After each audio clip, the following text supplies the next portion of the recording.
जय जय श्री राधे श्याम। जय गुरुदेव। निताई गौर हरि बोल। समस्त व्यक्त एवं अव्यक्त साधु संत के श्री चरणों में मेरा कोटि कोटि दंडवत। समस्त भक्त श्रोता को मेरा प्रणाम।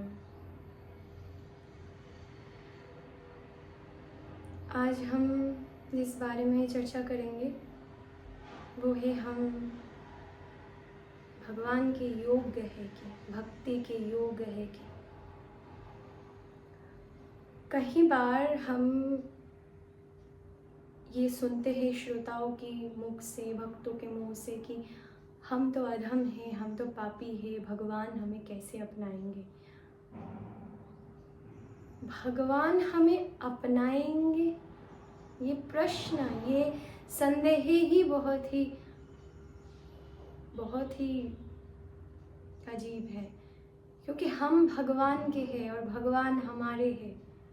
हमारे साथ भगवान का नित्य संबंध है, वो कभी टूट नहीं सकता, हम कभी बिछड़ नहीं सकते। उस परम अविनाशी सत्ता के साथ हम जुड़े हुए हैं। हम उनके बच्चे हैं, हम उनके अंश हैं। भगवान से ज़्यादा प्रेम हमें कोई नहीं कर सकता। हम खो गए, हम हमारी स्मृति, ये धराधाम में आते आते जो संस्कार हमारे मन में छाप के तौर पे बैठ गया है ना, उससे हम अपने परम संबंध को विस्मृत हो गए। और फिर हम सोचते और बोलते कि हम योग्य नहीं है, भगवान कैसे अपनाएंगे। अपनाने का सवाल तो तब आता है ना जब वो हमें कभी दूर करते। वो दूर कभी कर ही नहीं सकते। वो तो हमारे लिए अपेक्षा करते कि कब मेरा बच्चा, कब मेरा अंश मेरे तरफ मुंह फेरेगा। इस संसार की तरफ जो हमारी वृत्तियां है, जो भोग वासना की जो लालसा है, जिस कारण हम बार बार पुनरपि आगमन और जाना और आना जो होता है, ये मृत्यु लोक, कर्म क्षेत्र, जो भी विभिन्न मत में, विभिन्न ग्रंथ में विभिन्न तरह से वर्णना किया गया है, ये मृत्यु लोक, धराधाम, कर्म क्षेत्र जैसे भी है, पर ये हमारा घर नहीं है।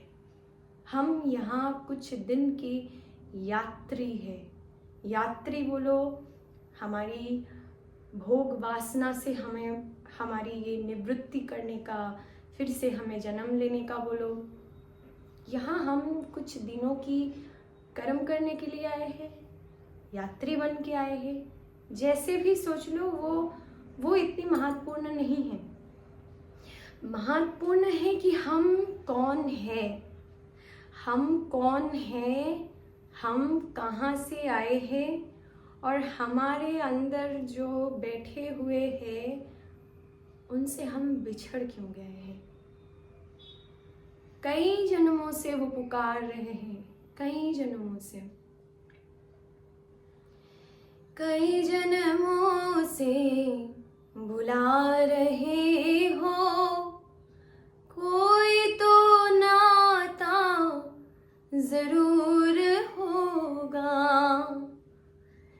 आप कभी मंदिर में जब जाते हो ना, एकांत में जब आप बैठते हो, आप जिस भी इष्ट देव को मानते हो, कभी डमरू की आवाज़, कभी हरिनाम की धुन, आपके रोम रोम में जब वो अंदर जाती है ना, और आपके आंसू, आप विगलित हो जाते हो।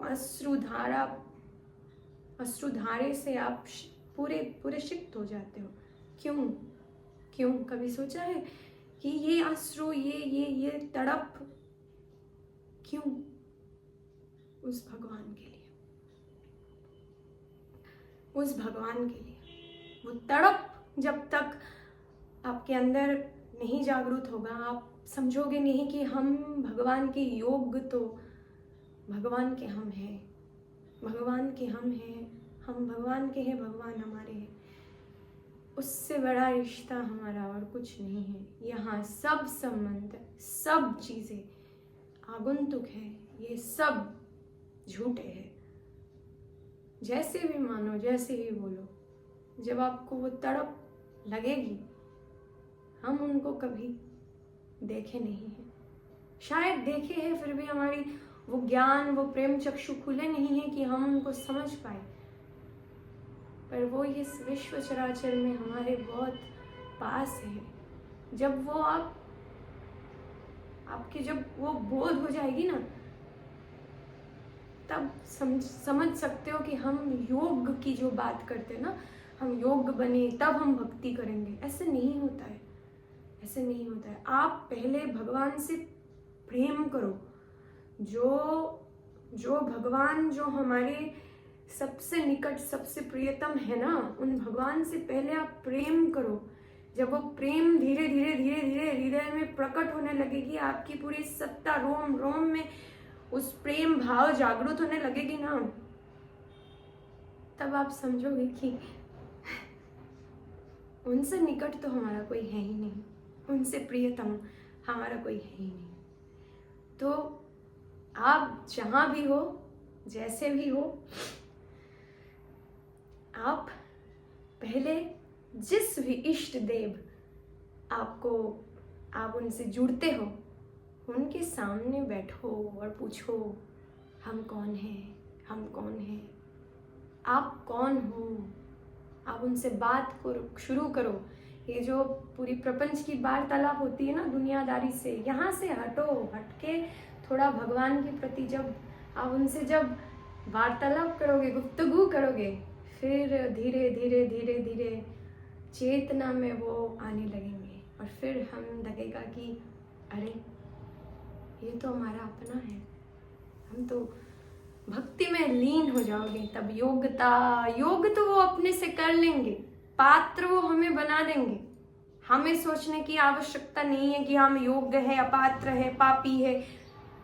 इस शरीर मिला है तो हमसे पाप पुण्य सब होगा, पर जो भी होगा सब उनको समर्पण करो। आप उन पे समर्पित हो जाओ। आशा करते हैं आप सब भक्ति में लीन हो, प्रभु की तरफ मुंह फेरो और अपने घर की तरफ यात्रा शुरू करो।